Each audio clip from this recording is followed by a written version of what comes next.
3 days. That's how long most people last before the withdrawal symptoms send them right back to drinking. I'm going to show you what 82% of people get wrong about withdrawal and the science-backed way to get through it as comfortably as possible.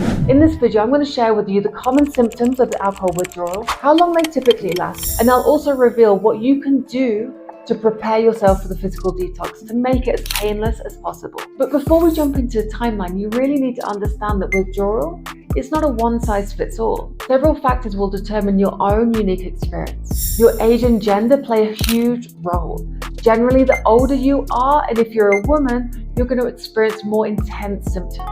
Then there's your dependency level. How long have you been drinking? How much were you consuming? And also whether you've gone through withdrawal before. And here's something most people don't realize: your overall health condition, your liver function, the nutritional status can dramatically impact how intense your withdrawals become. To fully understand how these factors play out in real life, I want to show you two very different stories. These could be your neighbors, your colleagues, your friends, maybe it's even you. So first up, meet Frank, a successful sales manager who 5 months ago started to use alcohol to unwind after stressful days.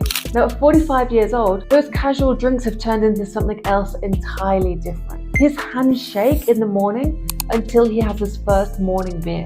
And those 8 to 10 daily drinks, they're not about relaxation anymore. They're about survival. Now, when Frank tried to stop, that's when the real storm began. You see, withdrawals, it's not just about willpower. It's a physical storm that moves through your entire body in a very predictable way. Let me show you exactly what happens hour by hour. So for Frank, the first 6 hours are like watching that storm cloud gather. A hint of anxiety here, a hand tremble there. His body's sending warning signals, like the first raindrops before a storm. Now by 24 hours, the storm is intensifying. Sleep becomes almost impossible. His heart's racing like he's running a marathon. Mood swings hit hard. 1 minute anxious, the next irritable. This is the critical phase, and think of it like the eye of the storm. Anxiety's peaking, body temperature swings wildly, and this is when you really need to make sure you're looking after yourself physically. And finally, like the storm clouds breaking, there's relief begins. The first signs of sleep return, heart rate starts to steady, and the worst is passing. And this is by day 5 to 7. And like after any storm, the calm returns. The physical symptoms start to fade, energy starts to flow back, sleep becomes natural again. You might be listening to this and going like, but that's not me, I'm not a daily drinker. That's where Amy comes in. Amy's story is important.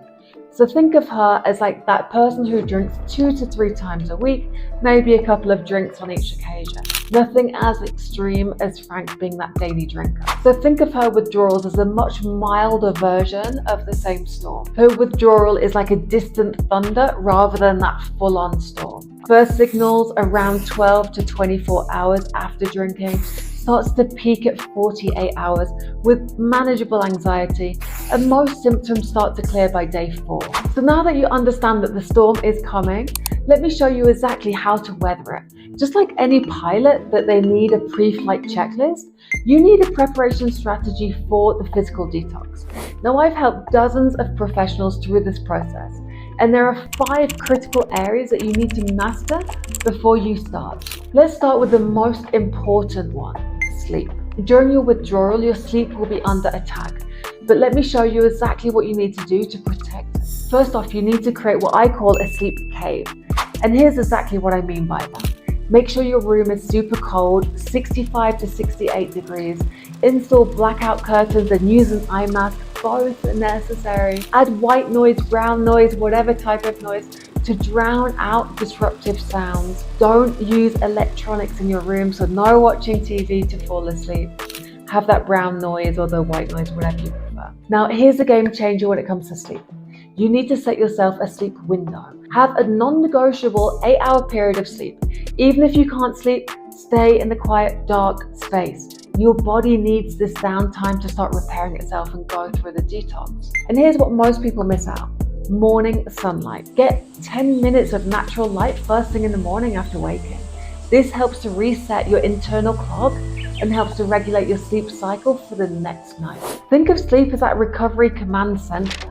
Every minute of rest is actively healing your brain and your body. But what about the hours that you're awake? Well, here's where the next tool comes in. We know that anxiety is going to be spiking. That's a given. But here's a secret weapon for it: morning walks. This isn't about fitness, it's not about losing weight, it's about sanity. Just taking 15 minutes of gentle movement walking can burn off those stress hormones. When anxiety hits hard, stretch, move your body. Slow, simple movements tell your nervous system we're safe. Here's the next power move you need for the physical detox: intermittent fasting. Give your body an 8-hour window of eating. That means 16 hours of pure recovery time. Why? Because every time you eat, your body diverts energy to your digestion instead of detoxing. Keep your meals as clean as possible, as unprocessed as possible. Your body's already got a difficult job detoxing from alcohol. Don't give it crap food that's going to struggle to process. Now, here's a pro tip. If your eating window ends in the evening, load up of complex carbs. They're a natural aid to sleep. Next up, water. Make water your next best friend. A gallon a day, and it's not just about hydration. Your body needs this constant flush to help remove the toxins effectively. Next up, clear your calendar. Treat the next 7 days as if you're preparing for surgery, because in a way, you are. Your body's doing major repair work, and you need to build in rest periods throughout every day. Now, this isn't about being lazy, it's actually about being smart. Your energy is going to fluctuate along the way, so keep your schedule flexible so that you can cancel any stressful events if necessary. Next up, get the vitamins and supplements in. B complex in the morning to support the nervous system, magnesium in the evening for relaxation, electrolytes throughout the day to keep the internal environment stable, and additional support from vitamin C and L-glutamine for cravings. That's everything. Everything you need to survive the physical detox. But here's what you need to understand. This isn't about white knuckling it through with willpower. This is about giving your body the full support that it needs to go through the major renovation project that's going through. Remember that we started with Frank and Amy? Their stories represent dozens of people I've worked with. And the people who have the easiest and most comfortable physical detox are the ones who are most prepared. So take that for your own journey. And here's one critical thing that I want you to understand. Understanding the physical detox is just the foundation. Without a complete quitting plan, you'll likely keep starting over and over again and relapsing. That's why I've developed a 3-step process that's helped dozens of people break free from alcohol for good. In fact, 93% of people who follow this system stay alcohol-free for at least 100 days. If you want to get a copy of this system, check out the links in the description below and watch the next video.